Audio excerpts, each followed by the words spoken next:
Bienvenidos. Qué bueno que nos acompañan en esta exploración. Hoy nos vamos a meter con unos textos muy importantes del Catecismo de la Iglesia Católica.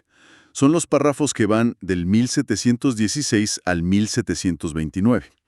Y bueno, la idea hoy es entender bien qué son las bienaventuranzas según estos textos, claro. Ver cómo se conectan con ese deseo que todos tenemos de ser felices y qué significan para la vida cristiana, ¿no? Ver si estas enseñanzas tan antiguas nos dicen algo hoy. Muy bien, pues, vamos a empezar a desglosar esto. El punto de partida que nos da el texto es contundente. Las bienaventuranzas son el corazón mismo de lo que Jesús predicó. O sea, no son solo frases bonitas, ¿eh? Exacto. Y lo interesante, como dice el texto, es que no salen de la nada. Recogen promesas hechas, desde Abraham, promesas al pueblo elegido, pero, y esto es clave, las perfeccionan, las elevan. Ajá. Ya no se enfocan solo en, digamos, poseer una tierra física, apuntan al reino de los cielos. Es un cambio de perspectiva total. Un cambio de horizonte, ¿sí? A ver, recordemos algunas como la cita el Catecismo del Evangelio de Mateo. Empieza fuerte. Bienaventurados los pobres de espíritu, porque de ellos es el reino de los cielos. Bienaventurados los mansos, porque ellos poseerán en herencia la tierra. Y fíjate, ya desde el inicio, empieza con pobreza de espíritu, con mansedumbre. No son exactamente las cualidades que el mundo suele premiar o asociar con el éxito inmediato, ¿verdad? Para nada. Parecen apuntar más a una actitud de apertura, de dependencia de algo más grande. ¿Una receptividad? Cierto. Y sigue, bienaventurados los que lloran, porque ellos serán consolados. Bienaventurados los que tienen hambre y sed de justicia, porque ellos serán saciados. Aquí se ve muy claro, ¿no? Esa promesa que acompaña una situación que es difícil, que duele. No es que se glorifique el sufrimiento en sí mismo, para nada, sino que se asegura una respuesta de Dios, una plenitud futura para los que de verdad anhelan lo justo. Es otra lógica. Sí, una lógica diferente a la del aquí y ahora a toda costa. Continúa la lista. Bienaventurados los misericordiosos. Bienaventurados los limpios de corazón. Bienaventurados los que buscan la paz. Bienaventurados los perseguidos por causa de la justicia. Y termina animando, ¿no? A la alegría incluso si te persiguen, porque la recompensa está en los cielos. Es fuerte. Es muy fuerte. Y lo fascinante, y el texto lo recalca mucho, es que esta lista, va mucho más allá de solo enumerar virtudes, ¿sabes? Se dice que estas bienaventuranzas dibujan el rostro mismo de Cristo, describen su propia caridad en acción. ¡Wow! El rostro de Cristo. Sí, como un retrato hablado de Jesús, y por eso mismo expresan la vocación, el llamado, de los que se unen a Él. Iluminan las actitudes, las acciones clave de la vida cristiana. Son como el ADN del seguidor de Cristo. Entendido. Entonces, no es solo un código de haz esto, no hagas aquello. Es más bien una descripción de una forma de ser, inspirada totalmente en Cristo. Y esto me lleva, casi inevitablemente, a esa conexión con algo que todos creo compartimos, la búsqueda de la felicidad. ¿Cómo hablan estas bienaventuranzas a ese deseo tan humano? Pues responden de manera muy directa.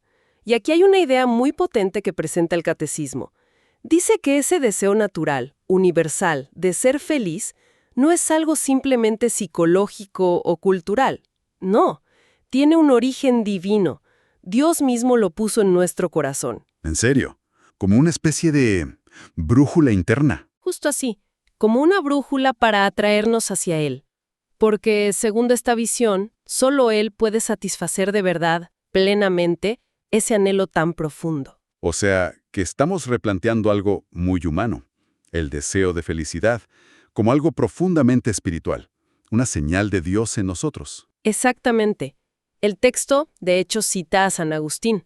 Él decía algo como: ciertamente, todos nosotros queremos vivir felices. ¿Hay alguien que no quiera? Es una verdad básica, ¿no? Totalmente. Y también cita a Santo Tomás de Aquino, que es muy directo. Solo Dios sacia.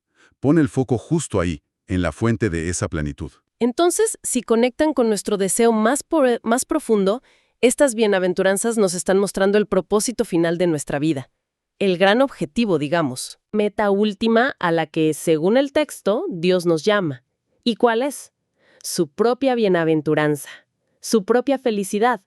Y es interesante porque esta llamada no es solo individual, para ti o para mí, es también comunitaria, para toda la Iglesia, entendida como ese nuevo pueblo que camina junto hacia esa promesa, viviendo en la fe. Entiendo. ¿Y cómo se describe más concretamente esa felicidad final, esa bienaventuranza en el Nuevo Testamento? ¿Qué significa realmente llegar a la meta? Bueno, el texto menciona varias expresiones que usa la Biblia. Se habla de la llegada del reino de Dios, claro. También de la visión de Dios. ¿Recuerdas la bienaventuranza, dichosos los limpios de corazón, porque ellos verán a Dios? Ver a Dios. Ver a Dios. También se habla de entrar en el gozo del Señor o de entrar en el descanso de Dios. Hay una cita preciosa de San Agustín que intenta describir ese estado final. Dice algo así: allí descansaremos y veremos, veremos y nos amaremos, amaremos y alabaremos. Uf. Es como un ciclo perfecto de paz, conocimiento, amor y alabanza. Algo pleno.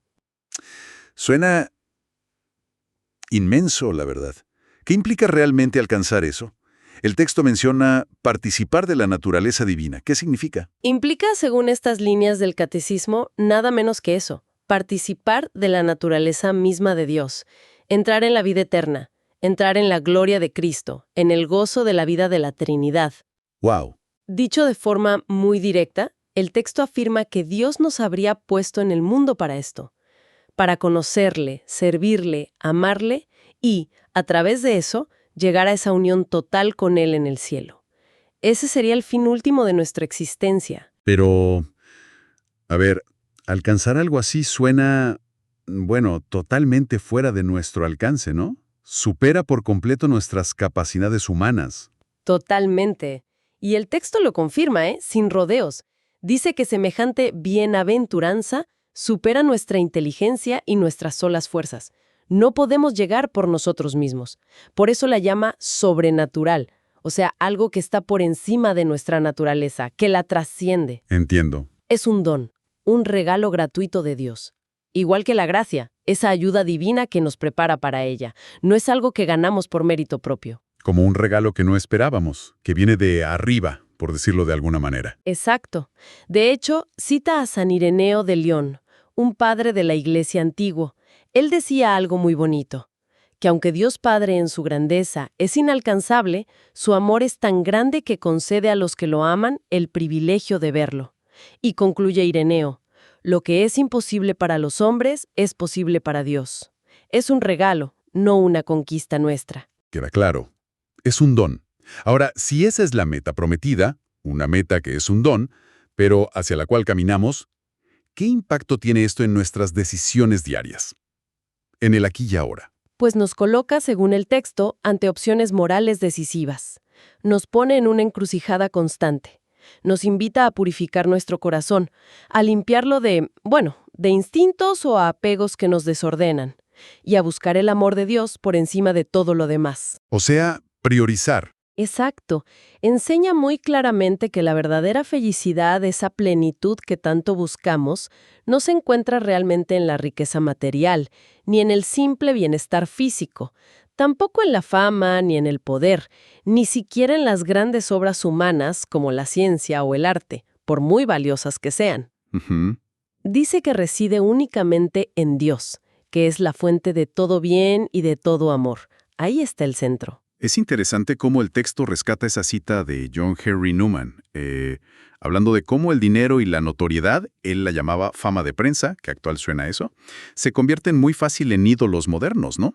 Como si fueran la medida de la felicidad y del valor de una persona. Sin duda, es una observación que parece escrita ayer. Básicamente nos dice: cuidado. Cuidado con dónde pones tu energía y tu deseo más profundo. Si te obsesionas con esas cosas como si fueran la fuente última de felicidad, te estás perdiendo el verdadero objetivo. Te desvías. ¿Y el camino? Si el objetivo es Dios, ¿cómo llegamos? Bueno, el texto dice que el camino hacia esa bienaventuranza en Dios no es un secreto ni nada oculto. Está trazado. ¿Dónde? En los mandamientos, el decálogo, en el sermón de la montaña, donde están justamente las bienaventuranzas, y en la enseñanza de los apóstoles, la catequesis apostólica. Ahí están las señales.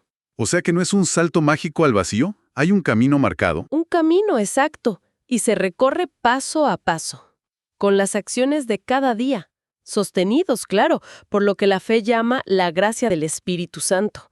Es un proceso, no algo instantáneo. El texto usa una imagen bonita. Sugiere que si dejamos que la palabra de Cristo nos alimente, damos fruto. Pero lentamente, como la semilla en la parábola, ¿recuerdas? Crece poco a poco en la iglesia, en la comunidad. Bien, a ver si podemos recapitular las ideas centrales de estos párrafos que hemos estado viendo. Para que quede claro, primero, las bienaventuranzas son el corazón del mensaje de Jesús, y lo que hacen es tomar las promesas antiguas y elevarlas, orientarlas hacia el reino de los cielos. Sí. Segundo, responden a nuestro deseo más íntimo de felicidad, y ese deseo, nos dice el catecismo, es como una señal divina que nos atrae hacia Dios, porque solo Él puede saciarnos de verdad. Tercero, nos muestra nuestro fin último, nuestra meta. ¿Cuál es? Esa felicidad plena en Dios, que significa verle, participar de su vida divina, descansar en Él. Cuarto, esa felicidad es un regalo. Es sobrenatural. Va más allá de nuestras fuerzas. No la conquistamos, la recibimos. Pero, quinto, nos exige tomar decisiones morales claras aquí y ahora. Purificar el corazón y poner a Dios por encima de los bienes de este mundo. No podemos servir a dos señores, diría Jesús. Y por último, sexto, nos dan criterios para usar las cosas de este mundo, los bienes terrenales, de acuerdo con esa meta final, con la ley de Dios. Básicamente, es como si reorientaran toda nuestra vida hacia Dios, como fuente y fin de la verdadera felicidad. Pues con esto concluimos nuestra inmersión en estos textos sobre la bienaventuranza. La idea central es potente, esa llamada a una felicidad total que al final solo se encuentra en Dios. Y las bienaventuranzas son como la brújula que nos guía en ese camino. Exacto. Y quizás, como una reflexión final para quienes nos escuchan, valdría la pena detenerse un momento y pensar, ¿hay alguna de estas bienaventuranzas que hoy me resuena de manera especial? ¿Alguna que me parezca particularmente, no sé, desafiante o inspiradora en mi situación actual? Buena pregunta. ¿Cuál me interpela más? ¿Y por qué será? Es algo que da para seguir pensando, ¿no crees? Más allá de este análisis. Definitivamente. Algo para llevarse. Bueno, muchas gracias por acompañarnos hoy en este análisis detallado de las fuentes. Ha sido muy enriquecedor.